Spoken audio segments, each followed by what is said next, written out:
പാകിസ്ഥാനിൽ ഇന്ത്യ നടത്തിയ project സിന്ദൂരിൽ civilian casualties ഉണ്ടായി, ഒരു ലേഡി മരിച്ചു, കുട്ടികൾ മരിച്ചു എന്നുള്ള അവരുടെ ഫേക്ക് നറേറ്റീവ്. അലുവയിൽ നിന്നാണ് ആലുവ ജംഗ്ഷൻ ഉണ്ടായെന്ന് പറഞ്ഞാലും ഇവനത് വിശ്വസിക്കും. എന്ത് പറഞ്ഞാലും അങ്ങ് വിഴുങ്ങി അങ്ങ് വിശ്വസിക്കും. അല്ലാതെ പാകിസ്ഥാൻ പടച്ചു വിടുന്ന കുറെ ഫേക്ക് നറേറ്റീവും ഫേക്ക് പോസ്റ്റുകളും എടുത്തു പോകണമെന്ന് ഇന്ന് ഇന്ത്യ പാകിസ്ഥാൻ അടിച്ചതിന് ശേഷം നമ്മുടെ റിയാസ് സലീമിന് ഭയങ്കര വിഷമം. എനിക്ക് പണ്ടേ നീ ഒരു തലവേദനയാ. ഇപ്പൊ നീ നാട്ടുകാരൻ കിടന്നുറങ്ങാൻ സമ്മതിക്കില്ല. ഭീകരവാദത്തെയാണ് നമ്മൾ അടിച്ചത്, അല്ല ലോക്കൽസ് ആയിട്ട് ഒരു മനുഷ്യനെ അടിച്ചിട്ടില്ല. പിന്നെ റിയാസ് സലീമിന്റെ ഒരു കാഴ്ചപ്പാടിൽ ഈ തീവ്രവാദികൾ എന്നൊക്കെ പറയാൻ നേരത്തെ രാവിലെ എഴുന്നേറ്റ് കുളിച്ചൊരുങ്ങി 4 സെറ്റ് പുട്ടിയും ലിപ്സ്റ്റിക്കും ഇട്ടിട്ട് ഈ ഭരതനാട്യത്തിന്റെ എക്സ്പ്രഷൻ വിട്ട് റീൽസ് ഇൻസ്റ്റഗ്രാമിൽ ഇട്ടുകൊണ്ടിരിക്കുന്നവരല്ല. പാകിസ്ഥാൻ പടച്ചു വിടുന്ന കുറെ ഫേക്ക് നറേറ്റീവും ഫേക്ക് പോസ്റ്റുകളും എടുത്തു പോകണമെന്ന്. എന്ത് പറഞ്ഞാലും അങ്ങ് വിഴുങ്ങിക്കോണം. കോമൺ സെൻസ് സീരിയലാത്തോണ്ട് എവിടെ പോയാലും ഇവൻ നോൺസെൻസ് മാത്രമേ സംസാരിക്കൂ.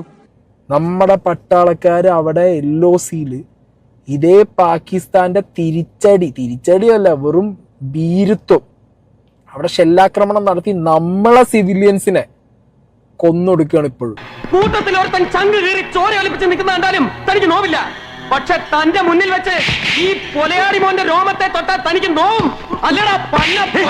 പ്രൊജക്ട് സിന്ദൂറില് ഇന്നത്തെ മീഡിയ ബ്രീഫിംഗിൽ ഇന്ത്യ എവിടെയും പറഞ്ഞിട്ടില്ല ഒരു സിവിലിയൻ ഡെത്ത് ഉണ്ടായി എന്നുള്ളത്, ഒരു സിവിലിയൻ കാഷ്വാലിറ്റി ഉണ്ടായിരുന്നു. അത്രയും പ്രിസൈസ് ആയിട്ടാണ് ഇന്ത്യ തിരിച്ചടിച്ചത്.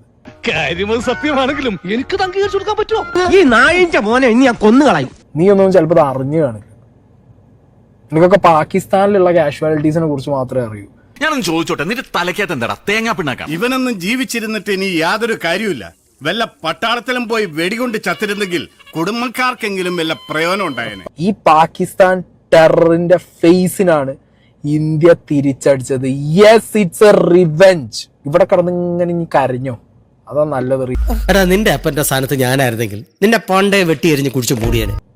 So respect. അല്ലാതെ പാകിസ്ഥാൻ പടച്ചു വിടുന്ന ഫേക്ക് സാധനങ്ങൾ കൊണ്ടുവന്നിരുന്നിട്ട് we are the polished face of progressiveness, ഇതല്ല. ഇങ്ങനെയൊക്കെ നിന്റെയൊക്കെ പറഞ്ഞ സ്വാഭാവിക മരണമായിരിക്കും. അതെന്താ? ഇവനെയൊക്കെ നാട്ടുകാർ തല്ലി കൊല്ലുന്നേ. അതെങ്ങനെ സ്വാഭാവിക മരണമാകുന്നു? നിന്റെയൊക്കെ കയ്യിലിരിപ്പ് വെച്ചത് സ്വാഭാവികമാണല്ലോ. അടിച്ചാൽ തിരിച്ചടി ഉറപ്പാ, അത് എവനാണെങ്കിലും കൊടുത്തിരിക്കും. റിയാസ് സലീം തൽക്കാലം ആ AC ഒക്കെ ഓണാക്കി ആ മോഹിനിയാട്ടത്തിന്റെ എക്സ്പ്രഷൻ ഇട്ടിട്ട് അടുത്ത ലിപ്സ്റ്റിക്കിന്റെ പ്രൊമോഷൻ പിടി കിട്ടിയ മുതലും പലിശ ചേർത്ത് കിട്ടി. പിന്നെ ചൂടാണ്ട് AC ഒന്നും ഇല്ല.